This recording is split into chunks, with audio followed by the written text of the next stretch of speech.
grandparents. I'm here for my aunts and my uncles. I'm here for my grandpa Harold. This is dedicated to my cousin Trini's McAfee. I'm here to be a part of something bigger than just myself. I'm doing this for a great cause. I'm doing this for John Weatherhead. Doing this for Anna Ortiz. I'm doing this for my great aunt. I'm here to support everyone that has been affected by cancer. I'm doing this for my grandpa Lynn. Here for my aunt Christine. God bless you. All right. How you guys doing this evening? You guys doing good? All right. Welcome to the first ever Bloomington Cancer Fundraiser Concert. You guys are here, so thank you. While they set up for our next act, I just wanted to let you guys know why I really started this. First, I started to do this for the memory of my grandmother. My grandmother passed away 2 years ago of lung cancer, and all of you are here for different reasons, so I thank you for being here and showing up. Today's a really special day for not only me, but for everybody that's here and in the back. I'd like to give a thank you to all the people that have helped out, because it's been a long road, a long 9 months, just really getting this thing going. I'm Diwan Smith. I'm the founder.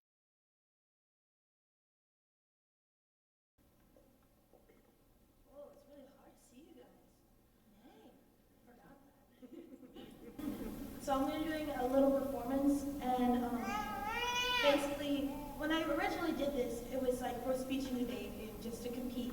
But I did it in front of my parents, and they're like, "Oh my God, you're just like your auntie." And I was born the same year that she died of cancer, and that's why I was given her name. Her name was Auntie Quanda, so I'm Raeshawn Payton. And they said it's almost as if her spirit takes me as I perform this piece, because she was a rising star. She wanted to be a singer, and before she even had the chance, cancer took her. So I do this piece in honor of her, called from the Rapture by Jefferson.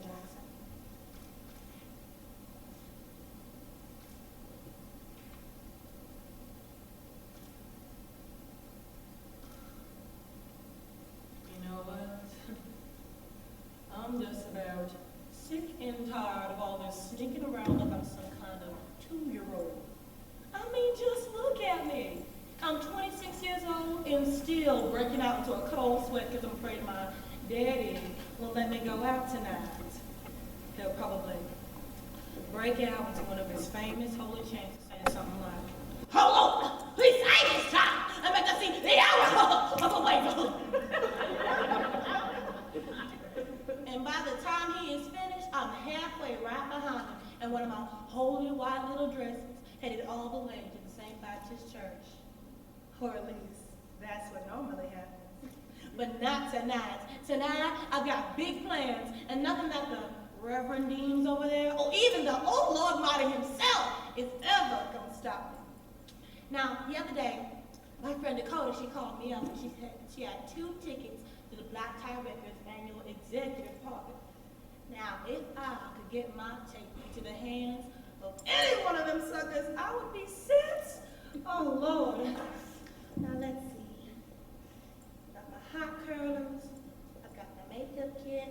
I've got my good panties. Demon material. I'm all set for that. Now, Dakota, she always says that I'm so soft when it comes to daddy. But she just doesn't understand. Now, see, her parents are musicians, and they're more understanding the people, unlike the strict ones like my daddy. Now, I remember this one time they took us out to this concert, and I told Daddy that we were going to see some young gospel group, and he was so proud of me, he's so close to the Lord. He had no idea, let me tell you. Now, I remember when we got there that night, and the house lights went on, and the crowd could barely contain themselves. I mean, the lady behind me, she went crazy. She said, "Go on, girl. You better sing that song." And the boy next to her was like, "Sing it, baby. You better sing it." And then, let me tell you, it happened. Anita Baker She walked out into that spotlight, standing only 5'3", but looking larger than life itself. And I was in awe. You know, it was that moment I knew what I wanted to do. I wanted to sing.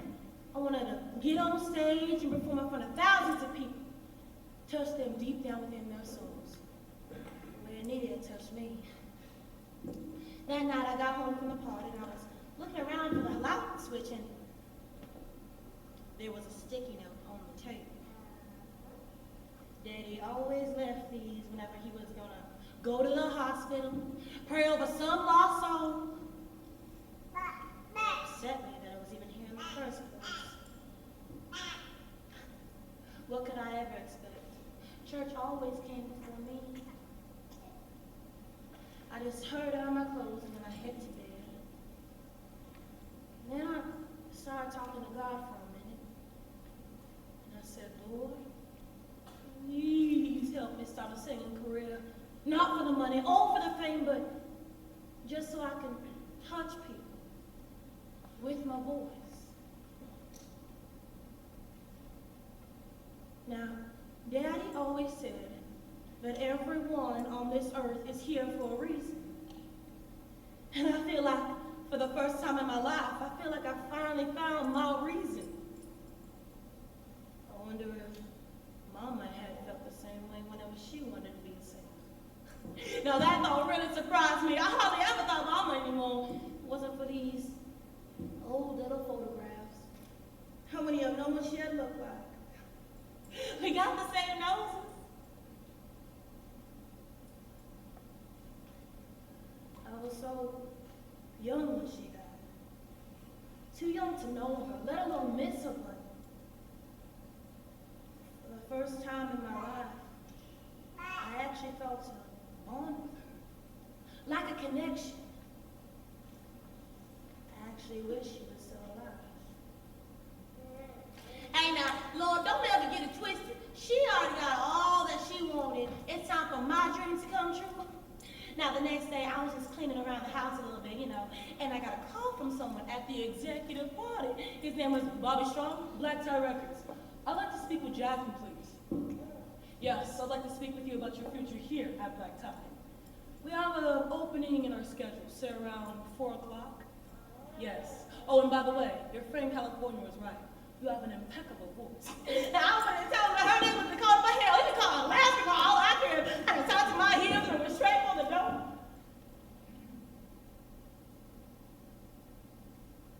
And there was Daddy in the doorway, glaring at me.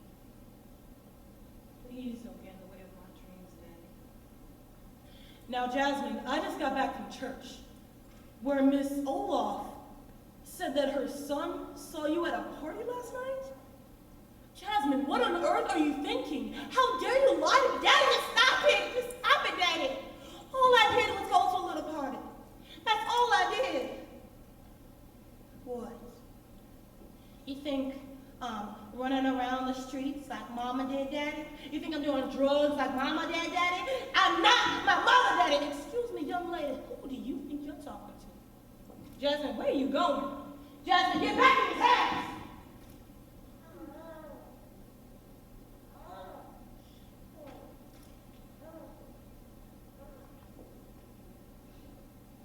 I just kept on going. I wasn't going to let anybody get in the way of my dreams.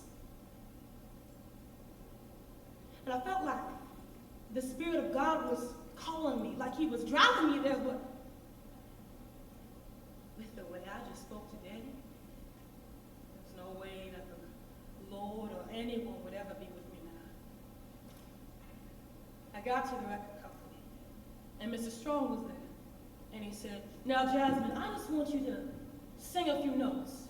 Relax, let me just hear your voice. And I said, all right, Mr. Strong.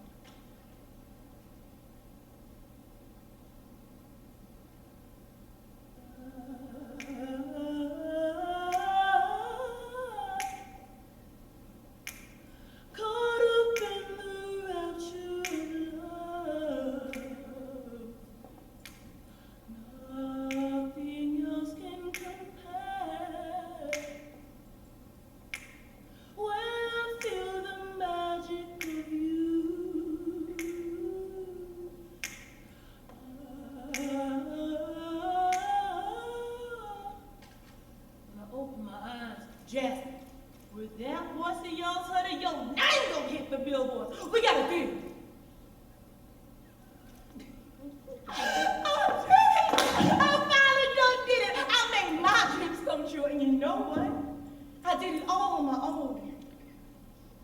that night, Daddy was in the doorway again, and he said, "So, how'd you do?" "Pretty darn well, if I say so myself." "Better than your mama?" "Yeah." And I knew that we weren't talking about vocal quality or musical arrangement. We were talking about lifestyles.